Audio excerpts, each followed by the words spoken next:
नमस्कार। चंद्रकांत भी भट्ट अमेरिका से। आज़ादी के पहले भी कितने राज्य थे जिसने डेवलपमेंट किया।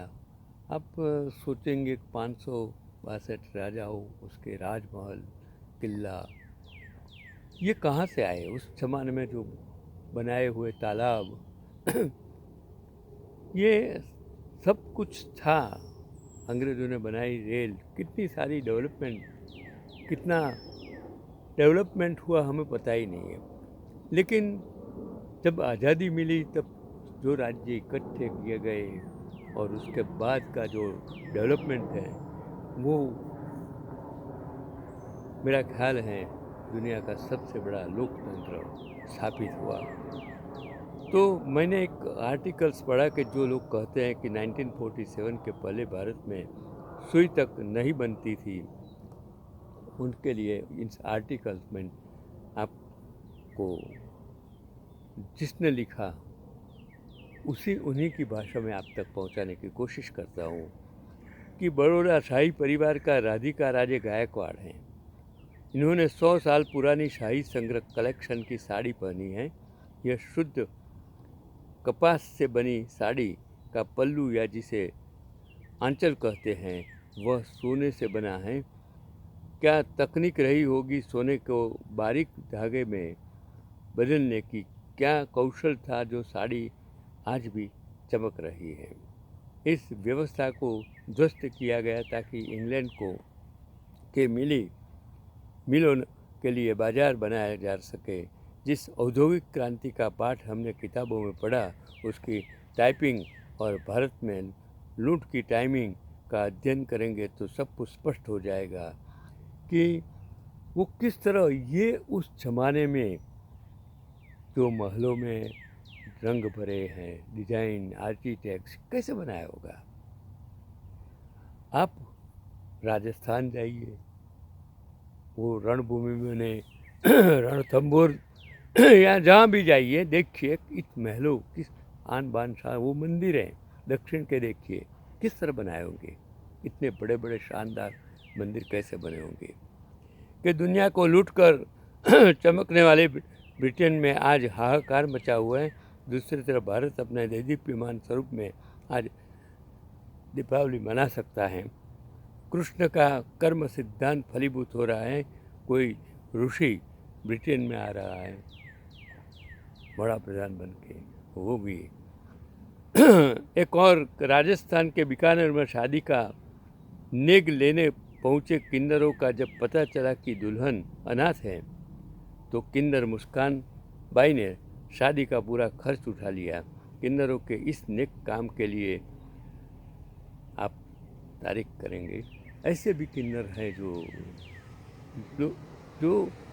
लोगों के लिए, समाज के लिए प्रेरित हैं। हम उसको धिक्कारते हैं, वो गलत है। उनकी कोई गलती नहीं है, वो कुदरती, हम इसे भगवान कहे या कुछ भी कहे, उसको जो जन्म दिया है उसको हम इंसल्ट करके उसकी पहचान को गलत मत समझिए। मैं आज अलग अलग कहानियाँ कहने का मेरा मूड है कि अलीगढ़ के हरदुआंग जंग के अलहादपुर गांव में 4 मीट विक्रेताओं को भीड़ ने सिर्फ इस शक के पीटा कि वे गौ मांस ले जा रहे थे। न कोई जांच, न कोई सबूत, बस शक और फिर भीड़। लाठी, आग, गाड़ी फूंक दी गई, बिल फाड़ दिया गया और बेगुनाहों को गुनहगार बनाकर सड़क पर नंगा नाच किया गया। एक घायल ने कहा, हमारे पास मीट की पर्चियाँ थी मगर उन्होंने मारना शुरू कर दिया और पुलिस वो खड़े होकर तमाशा देखती है और पीड़ितों को तब उठाकर लाती है जब लाठी अपने काम कर चुकी होती है। बाकी सरकार उसका सबको पता है। हमारे समाज की आज भारत में हर रोज़ नए नए किस्से आज आ रहे हैं जो हमें पता नहीं चलता कि हम कहाँ जा रहे हैं। कोई न कोई एक इंसान बिना सबूत उसको जेल में डाल दिया जाता है, उसको मार दिया जाता है। आज दलितों का इतना बेहाल है कि दलित होना जैसे वो फूलेबाई ज्योतिबा, तो इन लोगों ने जो उस जमाने में किया, आज आज़ादी के बाद अब भी हम दलितों के प्रति जो हमारा अमानुषी बर्ताव है, अत्याचार है, हम उसे रोक नहीं पाते हैं। हम आज भी वर्ण व्यवस्था में इतने आगे बढ़ चुके हैं कि और भी हम समाज को बांटते जा रहे हैं। समाज को इकट्ठा करने की जगह हम आज समाज को बांटने का कार्यवाही कर रहे हैं। और समाज में जो जागृति आनी चाहिए, जो एजुकेशन आना चाहिए, जो स्वास्थ्य सुविधा होनी चाहिए, उसके बजाय आज हम कहाँ जा रहे हैं हमें कुछ पता ही नहीं है। हाँ, देश और लोकशाही और देश और राजकारण और धर्म, ये सब ने आज जो मूलभूत सिद्धांत था जीने और जीने दो, वो इंसानियत मानवता हमने ख़त्म कर दी है।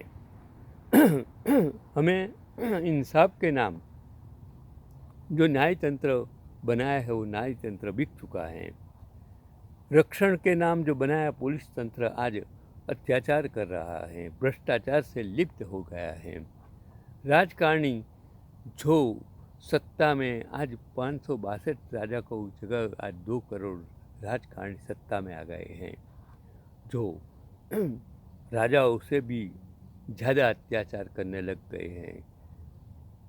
जो 2 करोड़ से ज़्यादा हमारे साधु संत जो आज देश में जी रहे हैं, 4 करोड़ तो ऐसे लोग हैं देश में जिसको प्रजा को पालना पोसना पड़ता है और प्रजा को टैक्स देना पड़ता है, प्रजा को सज़ा मिलती है, प्रजा जो चाहती है वो चीज़ आज उसको नहीं मिलती है, उसके लिए कौन जिम्मेदार है?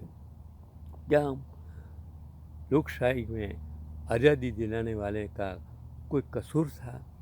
क्या इन लोगों ने आज़ादी दिलाते वक्त यही सोचा होगा कि आज जो इस दशक में हो रहा है, इस टेक्नोलॉजी के युग में जो हो रहा है, हम धर्म के नाम जो और सत्ता में बैठे लोग जो रोज़ नौटंकी करके सोशल मीडिया पर, और वो मीडिया जो लोकशाही का चौथा स्तंभ है आज कहाँ है? वो मीडिया आज बिका हुआ है, मीडिया आज खरीदा हुआ है। तो इस देश को, इस प्रजा को, इस समाज को जो वंचित हैं, जो गरीब हैं, उनको कौन बचाएगा? महंगाई कौन कम करेगा? ये आज का प्रश्नार्थ है। हम लोकशाही देश में जी रहे हैं। लोकशाही हमारा समाज का एक अभिन्न अंग है और लोकशाही में जो 4 स्तंभ हैं, अगर चारों स्तंभ गिर जाएंगे तो लोकशाही किस तरह बचेगी? हमारी न्याय व्यवस्था संपूर्ण बिकी हुई है, हमारा मीडिया संपूर्ण बिका हुआ है। संसद में बैठे लोग सिर्फ पगार लेने के लिए, पैसा कमाने के लिए, वाहवाही लूटने के लिए बैठे हैं। ऐसा विरोध पक्ष को आज खत्म करने का जो नंगा नाच हो रहा है वो देश की लोकशाही के लिए आज खतरा बन गया है। आपको सोचना है, मुझे सोचना नहीं है। मैं तो 81 साल में मैंने जो देखा वो आप तक पहुंचाने की मेरी कोशिश है। चंद्रकांत भट्ट, अमेरिका से।